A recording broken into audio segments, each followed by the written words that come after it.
என் friend Saira Banu இருக்கால்ல, அவளுக்கு evening reception. நீ ready ஆயிடு, நம்ம போயிட்டு வந்துடலாம். ஈவினிங் ரிசப்ஷனுக்கு போனோமா? வெளில பாத்தியா மழை பிச்சுட்டு கொட்டுற மாதிரி இருக்கு, இருட்டிக்கிட்டு இருக்கு. இப்போ போய் ரிசப்ஷன் போனோன்ற?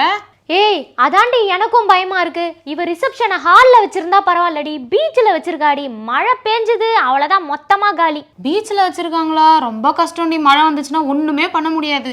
இப்படிதான் பூனேல ஒரு ஜோடி என்ன பண்ணியிருக்காங்க, ஓப்பன் ஹாலில் ரிசப்ஷன் வைக்கிறோன்னு வச்சு மழை வந்து அவங்க பிளானே ஸ்பாயில் ஆயிடுச்சு தெரியுமா?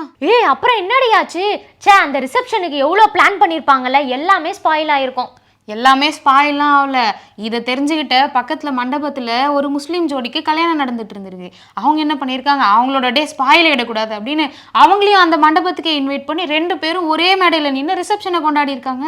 பரவாயில்ல, நம்மள மாதிரியே இன்னொரு ஜோடி நல்லா இருக்கட்டும் அப்படின்னு இவங்க அவங்களுக்கு ஹெல்ப் பண்ணியிருக்காங்க. பார்த்தியா, ரொம்ப சந்தோஷமா இருக்கு இதை கேட்கறதுக்கு.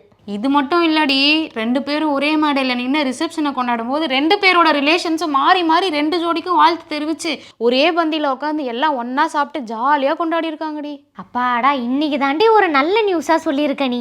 அதெல்லாம் இருக்கட்டும், முதல்ல போய் வெளில மழை வருதான்னு பாரு, இல்லைன்னா சாயங்காலம் எப்படி கல்யாணத்துக்கு போக முடியும்? என்ன மழை வந்து புயல் அடித்தாலும் பரவாயில்ல, இன்னைக்கு என் ஃப்ரெண்டு கல்யாணத்துக்கு போயே ஆகணும். நீ ரெடி ஆகிற, அவ்வளோதான். திருந்தவே மாட்டேன் நீ.